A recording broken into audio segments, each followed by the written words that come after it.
नमस्कार दोस्तों। आइए आज सुनते हैं शिवानी जी की कहानी विष कन्या। दो जुड़वा बहनों की बहुत ही मार्मिक कहानी है ये। इनमें एक माता पिता की प्यारी है और दूसरी आंखों की किरकिरी। दोनों के स्वभाव व चरित्र में बहुत ज़्यादा विरोधाभास है, लेकिन देखने में दोनों बिल्कुल एक जैसी, बहुत सुंदर। एक बहन दुनिया से अभिशापित आखिर किस तरह चली गई, ज़रूर सुनिए ये कहानी पूरी। विष कन्या। पूरे 3 महीने बीत गए हैं, पर आज भी उस परिचय की संध्या का एक एक पल किसी सदोदृष्ट दुस्वप्न की भांति सजीव धरा है। कैसा आश्चर्य है कि जिसकी स्मृति को मैं बड़े यत्न से मिटाना चाहती हूँ, वह किसी जिद्दी ढीठ बालिका की भांति बार बार मेरे सम्मुख खड़ी होकर मुंह चिढ़ाने लगती है। उस दिन उस आकस्मिक परिचय के लिए मैं प्रस्तुत थी ही कहाँ। आंधी की ही भांति आकर वह मुझे अपने साथ उड़ा ले गई थी, और जब लौटी तो उसका घातक विष मेरे सर्वांग में व्याप चुका था। जिसके बहुचर्चित सौंदर्य की एक झलक देखने की उत्सुकता मुझे ही नहीं, मेरी अनेक समृद्ध प्रतिवेशनियों को भी कई बार उसके बंगले की व्यर्थ परिक्रमा कर निराश लौटा आई थी। वह एक दिन स्वयं ही मुझसे मिलने ऐसे चली आएगी, यह मैंने स्वप्न में कभी सोचा भी नहीं था। मुझे आज ही पता चला कि आप यहाँ रहती हैं। वह तो सौभाग्य से आज किसी पत्रिका में आपका पता देख लिया, पर देखिए ना, कल ही सुबह 8 बजे की दिल्ली वाली बस से जा रही हूँ। इसी से आपको एक दृष्ट प्रस्ताव से बांधने आई हूँ। फिर वह ऐसी स्वाभाविकता से स्वयं ही कुर्सी खींचकर मेरे सामने बैठ गई, जैसे मेरा उसका परिचय बहुत पुराना हो। मैं कुछ कहती, इससे पहले ही वह मेरी उलझन के तागे स्वयं सुलझाकर अपने दिव्य स्मित का जाल बिखेरती किसी निरंतर चिढ़ाई गई कोकिल सी टहुकने लगी थी। इस दिसंबर में मुझे यहाँ पूरे 2 महीने हो गए, पर अभी तक किसी को भी नहीं जानती। मैं ही तो इस रहस्यमयी की निकटतम प्रतिवेशनी थी, और 2 महीनों में पहली बार इस देवांगना को देख रही थी। पर आज तक क्या किसी को भी इस परम रहस्यमयी ने बढ़ावा दिया था? स्वयं मकान मालिक ही उसकी गतिविधि से अनभिज्ञ थे। फिर उन्हें मुंह मांगा किराया जो मिल रहा था, न उदार गृह स्वामिनी किराया थमाकर रसीद ही मांगती थी और न अन्य सुविधाएं। कई वर्षों से शाह जी की यह अरण्य स्थित अट्टालिका खाली पड़ी थी। उतनी दूर भला आता भी कौन? एक ओर थी काला डूंगी की तीखी घाटी, जिसे देर तक देखते रहने पर सिर चकराने लगता, और दूसरी ओर था गर्वोन्नत चीना पीक। 5 बजते ही वहां मध्य रात्रि का सन्नाटा छा जाता, और कभी अत्यधिक ठंड बढ़ जाने पर आसपास के पर्वत शिखरवासी जंगली भालुओं का झुंड वहां उत्तर निर्भय हो विचरण करने लगता था। वन्य पशुओं के आतंक से न वहां कोई चौकीदार जुटता, न माली। फिर इतनी ऊंचाई पर कभी किसी नवेली कैसे ही बीसियों के नखरे दिखाकर पानी भी चढ़ाता था, तो नवंबर के प्रारंभ में ही टंकियां जमकर पत्थर बन जाती थीं। एक दिन इसी बंगले की सर्पिल पगडंडी से होकर मैं सिनरिया देवी के दर्शन करने गई, तो बंगले की नीरस किलेबंदी के बीच सरस पुष्प वाटिका के वैभव को देखकर खड़ी ही रह गई थी। ऐसा नंदन वन तो नैनीताल के राजभवन को भी नसीब नहीं था। बंद गोभी से गुलाब एक ही कद के कतार में खड़े हवा में झूम रहे टाइगर लिली के कालीधारियों वाले नारंगी पुष्प ऐसे लग रहे थे जैसे लहरदार केसरिया पाग बांधे राजस्थानी लोक नर्तकों की टोली 26 जनवरी के परेड नृत्य का पूर्वाभ्यास कर रही हो। दिसंबर में जब नैनी का एक एक वन उपवन मुर्दा पड़ा था, ऐसा मंदिर सुवासित पुष्प वाटिका में क्या इसी रहस्यमयी के हाथ की बाजीगरी थी? एक तो उन दिनों उसी को लेकर नैनीताल में भांति भांति की कपोल कल्पनाओं का बाजार गर्म हो चला था। कोई कहता घुट्टी स्मगलर है, ऐसी तस्करी को प्रश्रय देकर शाहजी ने अच्छा काम नहीं किया। कोई तो यह भी कह देता था कि किराए के लोभ में ऐसे विभीषण को खोटी थमा दी है। हो न हो साड़ी पहन ब्रहण लला बना यह कोई चीनी छोकरा जासूस है। देख लेना, एक दिन कुमाऊं की लंका ढहा देगा। किसी लड़की में भला कभी यह हिम्मत हो सकती है कि उस भुतही कोठी में अकेले रहे। कोठी सचमुच ही भुतही थी। किराएदारों को उसमें बसी किसी सुंदरी मेम की प्रेतात्मा सुना चाटे मार मार कर भगा चुकी थी। स्वयं उषा ओबेरॉय ने मुझे अपने संक्षिप्त प्रवास में खाए गए चांटों का इतिहास भी बताया था, तो मेरे रोंगटे खड़े हो गए थे। पर वह तो 2 महीने से वहां थी। उतने बड़े बंगले में न कोई नौकर था न रसोइया, फिर भी उसके बावर्ची खाने से आती मदमस्त मसालों की खुशबू मुझे एक नहीं 20 बार व्याकुल कर चुकी थी। विशुद्ध घृत में भूनी जा रही सूजी की मधुर सुगंध या बड़े अंदाज में तामसी मसालों की भूमिका बांधकर भूना जा रहा गोश्त अपनी बादशाही सुगंध से जब तब मेरे नवरात्रि व्रतों का कौमार्य भंग करने किसी दस्यु के दुस्साहस से वातायन खोलकर चला आता था, तो मैं कभी कभी झुंझला उठती थी। खिड़की बंद कर देने पर भी उस सुगंध का केसरिया लपटें मेरा पीछा नहीं छोड़ती थी। एक तो व्रत के दिन मानव की दुर्बल चित्त जाने अनजाने स्वयं ही खाने की मधुर कल्पना जल्पना में खो जाता था। फिर उस सुगंध की तो बात ही निराली थी। उस सुगंध सूत्र को पकड़कर मैं न चाहने पर भी उसके आदर्शी खाद्यान्न का मेनू बनाने लगती थी। पता नहीं क्या क्या बना रही है। लगता है गोश्त के बिना ससुरी के कंठ तले गस्सा ही नहीं उतरता। कई बार इधर उधर देखने पर भी कभी उसकी एक झलक भी नहीं दिखी। लॉन में कहीं एक रुमाल भी तो नहीं सूखता दिखा था कभी। यही तो महान आश्चर्य था। कैसा सुसंस्कृत परिवार क्यों न हो, क्षणिक धूप की आंख मिचौनी में कपड़े सुखाए बिना क्या आज तक नैनीताल में कोई रह पाया है। पर अंतरंग ताक झांक के बावजूद मैंने उसके लॉन में कभी एक कपड़ा भी सूखते नहीं देखा। स्वामिनी का एक पेटीकोट भी देख लेती तो उसका व्यक्तित्व कुछ न कुछ पकड़ में आ ही जाता। मैं तो सोचती हूँ किसी भी स्त्री या पुरुष का आधा व्यक्तित्व उसके परिधान में ही स्पष्ट हो उठता है। किंतु उस बंगले को देखकर क्या लगता था कि उसमें कोई कपड़े सुखाने वाली रहती भी है। बहुत पहले उसमें बड़े दुस्साहस से रहने गई थी उषा ओबेरॉय।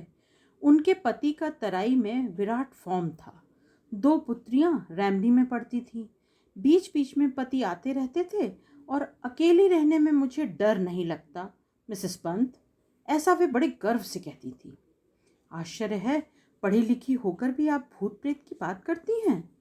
जहां तक शरीर की परिधि का प्रश्न था, उषा ओबराय निश्चय ही एक साथ 3-3 मेम प्रेतनियों को अपनी बगल में दबा सकती थी, किंतु दूसरे ही महीने उन्हें कोठी छोड़नी पड़ी थी। अब मैं क्या बताऊं, कहती कहती वे पसीना पसीना हो गई थी। उसके बाद एक लंबे अरसे तक कोठी खाली रही। आसपास की सब कोठियां आबाद थीं।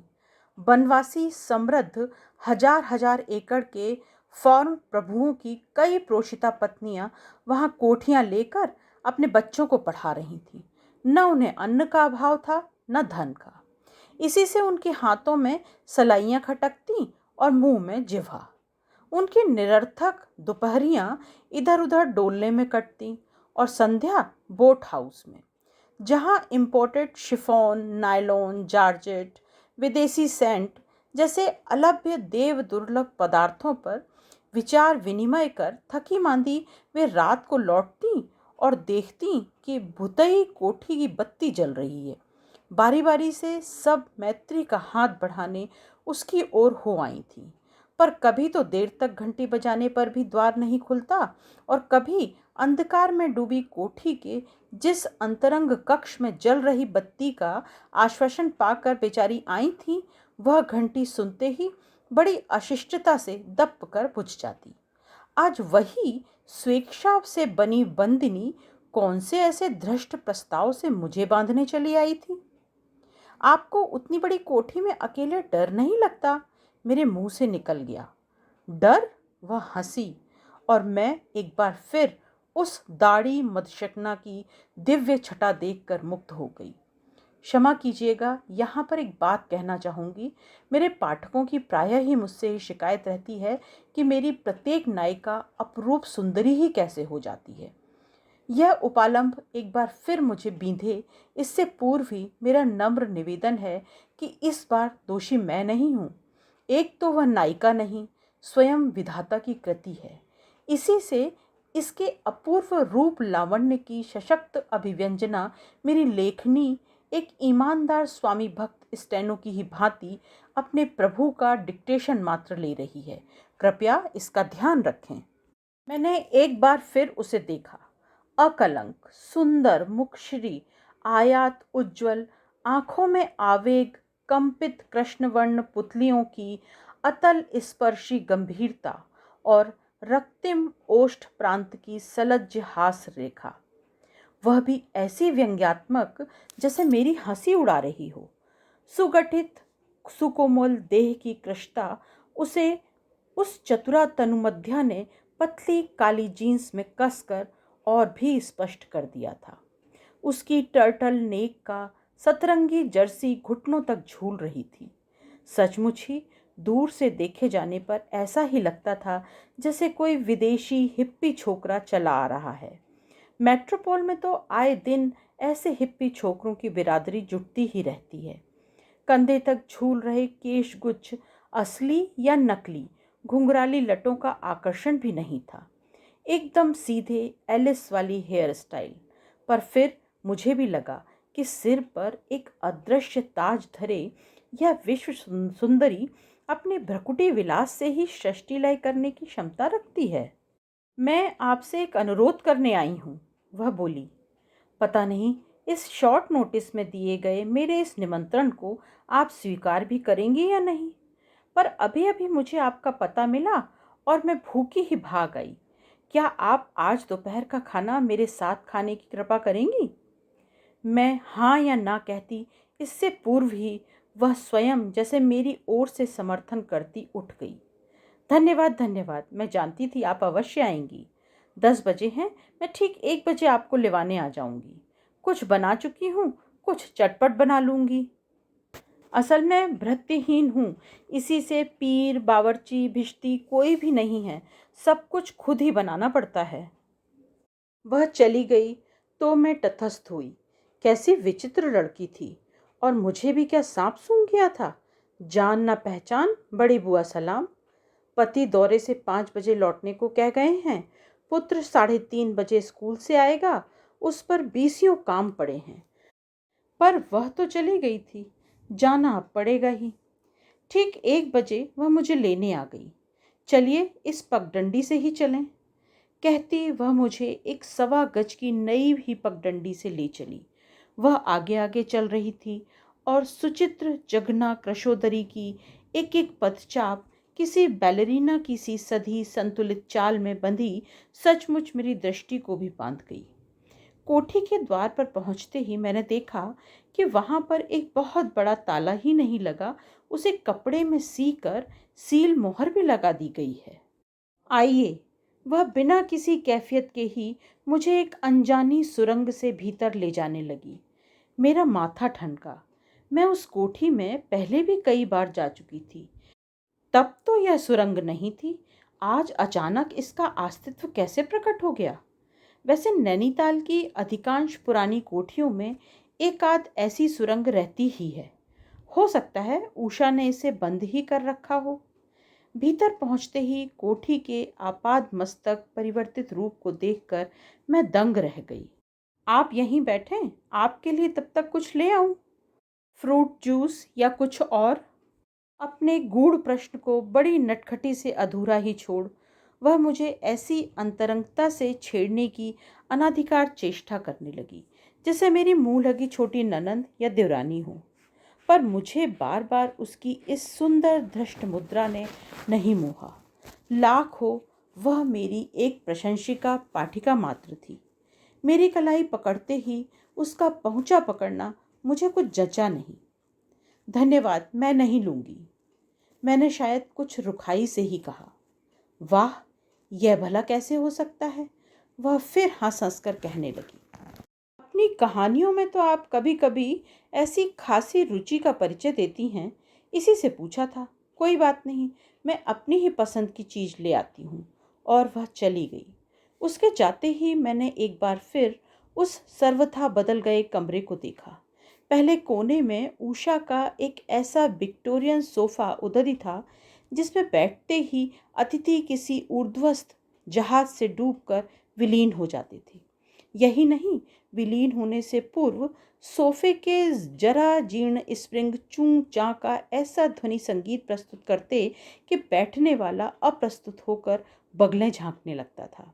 आज उसी कोने में एक रंग बिरंगा जामनगरी हिंडोला धरा था, जिस पर बड़ा डनलप का मोटा गाव तकिया रखा था। अतिथि को स्वयं ही बैठने का मूक आमंत्रण दे रहा था।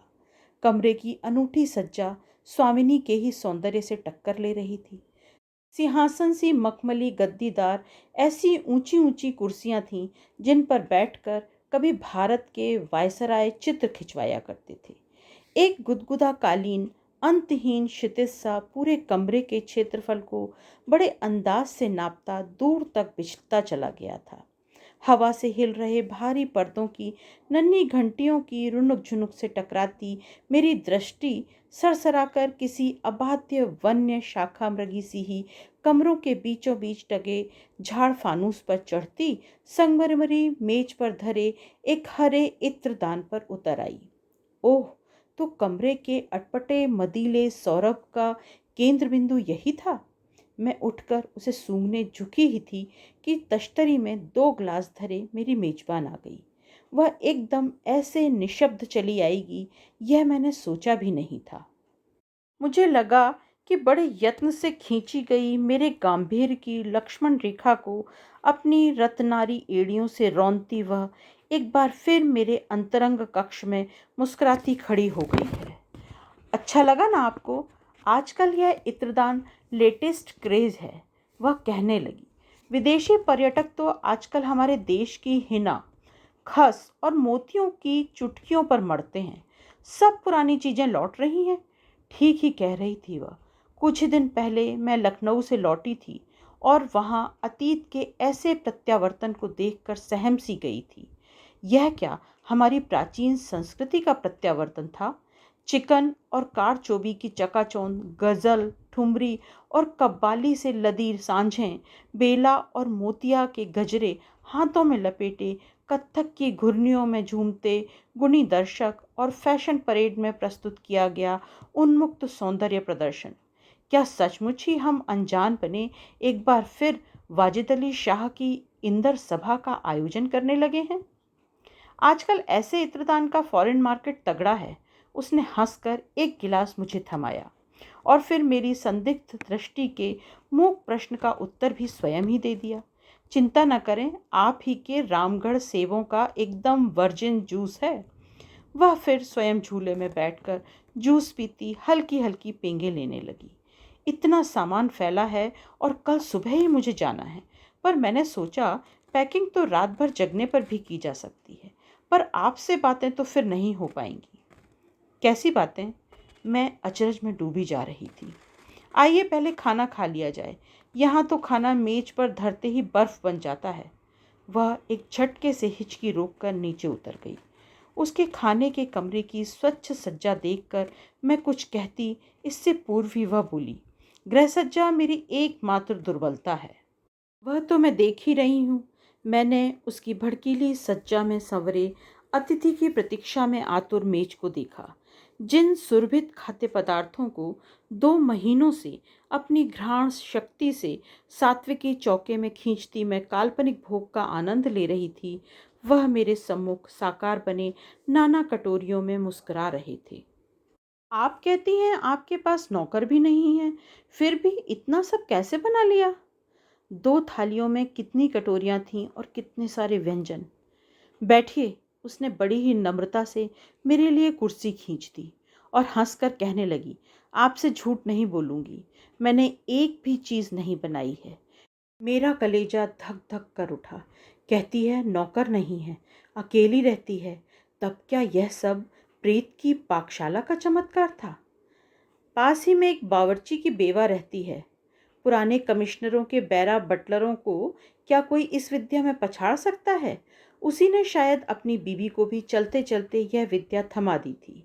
ईश्वर की कृपा से संसार के बड़े से बड़े होटलों का चुग्गा चुग चुकी हूँ, पर ऐसा स्वादिष्ट खाना कभी नहीं खाया। उसने कहा। क्या यही है वह? मैंने पूछा। सचमुच ही ऐसा सालन मैंने भी कभी नहीं खाया था। फिर ऐसी गुणी पाचिका कभी कभार दावतों में दाहिनी भुजा बनाई जा सकती थी। नहीं जी, यही तो बात है। खाना बनाकर रख जाती है, किसी के सामने नहीं निकलती। असल में बेहद बदसूरत है। 20 साल पहले यहीं एक भालू ने उसका पूरा चेहरा नोच लिया था। मुंह ढककर आती है और काम निपटा कर चली जाती है। वैसे भी मैं तो सोचती हूँ खूबसूरत खाना बना ही नहीं सकती। बदसूरत जितनी जानलेवा होगी, खाना बनेगा उतना ही स्वादिष्ट। इसी से तो मैंने आज तक आलू भी नहीं उबाला। और वह फिर अपनी भुवन मोहिनी हंसी का जाल बिखेरती हड्डी चिंचोड़ने लगी थी। मैं बीच बीच में कमरे की सज्जा देखती जा रही थी। खाने का यह कमरा कभी उषा का गोदाम था। कोने में पहाड़ी आलू का बोरा, मुंह बंधे अचार के बोयाम, बड़े बड़े ड्रम पीपों में गेहूं चावल और काम में न आने वाले बर्तन परात, यही सब तो भरा रहता था इसमें। वही अनाकर्षक कमरा उस जादूगरनी के हाथ से सजकर क्या अब सहज में भी पहचाना जा सकता था? आपने तो इस कमरे की काया पलट ही कर दी। मेरे मुंह से अनायास ही निकल गया। इस कमरे को मैं पहले भी देख चुकी हूँ। मेरी यह निजी धारणा है। उसने बड़ी ही नजाकत से अपने तीक्ष्ण नखों से चपाती का टुकड़ा सालन में डुबोकर ऐसे मुंह में धरा जैसे कोई दक्ष चित्रकार तुलिका को रंग में डुबो कैनवास को अपने कलात्मक स्ट्रोक से धन्य कर रहा हो। कि फिर भी नारी या ग्रह की बदसूरती या खूबसूरती को केवल 10 मिनट में संवारा जा सकता है, यह बात उल्टी भी लागू होती है। It takes only 10 minutes to ruin a house. यह मैं आपको अपना अनुभूत तथ्य बता रही हूँ। और सच पूछिए तो यही सुनाने आपको यहाँ खींच भी लाई हूँ। मैं न चाहने पर भी उस मायावी दलदल में फंसती जा रही थी। चलिए दीवान खाने में बैठें, बड़ा कोजी कमरा है, कहती वह मुझे साथ ले चली। आप यहाँ बैठें। उसने मुझे हाथ खींचकर ज़मीन पर ही धरे गुदगुदे दीवान पर बिठा दिया और स्वयं भी मेरे पास बैठ गई। पर देखिए, एक वचन देना होगा आपको। जो कुछ भी आज आपको सुनाऊंगी उसे लेकर कभी कहानी लिखने मत बैठिएगा, नहीं तो मैं कहीं की भी नहीं रहूंगी। क्यों नहीं लिखेंगी ना? और वह किसी सिर चढ़ी बच्ची की सी मेरा हाथ पकड़कर मेरे अभयदान के लिए मचलने लगी। किसी के यहाँ स्वादिष्ट भोजन खाना सचमुच ही कभी कितना खतरनाक हो सकता है, यह मुझे उसी दिन ज्ञात हुआ। मेजबान फिर यदि किसी दुराग्रह के लिए मचले तो क्या अतिथि कभी ना कर पाता है? नहीं लिखूंगी। मैंने हंसी हंसी में बात टालने की चेष्टा की, क्योंकि सहसा मुझे उस धृष्ट एबनॉर्मल किशोरी की उपस्थिति सहमाने लगी थी। पर आप मुझे सुनाती ही क्यों हैं? मुझे 2 बजे अपनी बीमार ममेरी बहन को देखने सैनिटोरियम भी जाना है। नहीं, अभी आपको कहीं नहीं जाना है। मैं उठने ही लगी थी कि उसने बड़ी जोर से मेरी कलाई पकड़कर मुझे बिठा दिया और फिर उसकी आंखों में न जाने कौन सा शैतान उतर आया। तब क्या वह लड़की किसी पागल खाने से भाग कर आई थी? कहीं पगली ने गला ही घोंट दिया तब? उस अरण्य में क्या सहज ही कोई मेरी चीख सुन पाएगा? मुझे भी उचित सबक मिल गया था। केवल दिन रात सूंघे गए तामसी भोजन की ललक से ही एक अनजान मेजबान की अतिथि बनकर आई थी। पता नहीं आपने बनेले इतुरी स्पिटिंग कोबरा के विषय में कभी पढ़ा है या नहीं। फन उठाकर अपने क्रोध का विषैला आक्रोश वह अपने शिकार पर थूक की सधी पिचकारी बनाकर छोड़ देता है। पल भर में ही तड़प कर जान देने वाला फिर पानी भी नहीं मांग पाता। उसी के लिए लेखक ने लिखा था, I regret to say that the reptiles are excellent shots. शायद मेरे लिए ही लिखा था यह। यकीन मानिए, मेरा विष उससे भी घातक है। वह सिर झुकाकर कुछ देर चुप बैठ गई। अकेली भाएं बाएं करती उस कोठी में उस विक्षिप्त सुंदरी के सानिध्य ने मुझे कपा दिया। देखने में तो वह पूर्ण रूप से स्वस्थ लग रही थी। स्पष्ट था कि उसका रोग मानसिक था। कभी कभी उसकी काली आंखें एक अस्वाभाविक दीप्ति से उल्लसित हो उठती और कभी स्वयं ही चुक कर बुझ जाती थी। मैंने धीरे से खिसकने की फिर चेष्टा की थी कि उसने लपक कर मेरा हाथ पकड़ लिया। कहाँ जा रही हैं? बाहर लगा ताला नहीं देख आई थी क्या? और जिस सुरंग से मैं आपको लाई हूँ, उसमें 8 दिन भटकने पर भी आप बाहर नहीं निकल पाएंगी। वह हंसने लगी। मेरा चेहरा शायद बुरी तरह तमतमा गया था। उसकी चोरी और सीना जोरी देखकर मैं दंग थी। वह मुंह जोर फिर हंस हंस कर कहने लगी, हंगेरियन राजाओं की एक विचित्र परंपरा थी। राजा भोज में निमंत्रित अपने अतिथियों की गाड़ी के पहिए खोलकर छिपा देते थे, जिससे अपने प्रिय अतिथियों का सुखद सहवास उन्हें देर तक मिलता रहे। आपकी गाड़ी के पहिए तो छिपाने को थे नहीं, इसी से मैंने आपकी चप्पलें छिपा दी। मैं नंगे पैर जा भी नहीं सकती हूँ, मैंने बौखला कर कहा और अपना हाथ छुड़ाने की व्यर्थ चेष्टा की। उस दुबली पतली कमजोर छोकरी के हाथ क्या लौहदंड बन गए थे। मुझे दुख है कि आप नंगे पैर तभी जा पाएंगी जब मैं आपको अपनी कहानी सुना लूं। बहुत दिनों से आपकी कहानियों का आनंद उठा रही हूं। इस बार अपनी एक पाठिका को भी अवसर दीजिए ना। विष कन्या की कहानी का पहला भाग बस यहीं तक।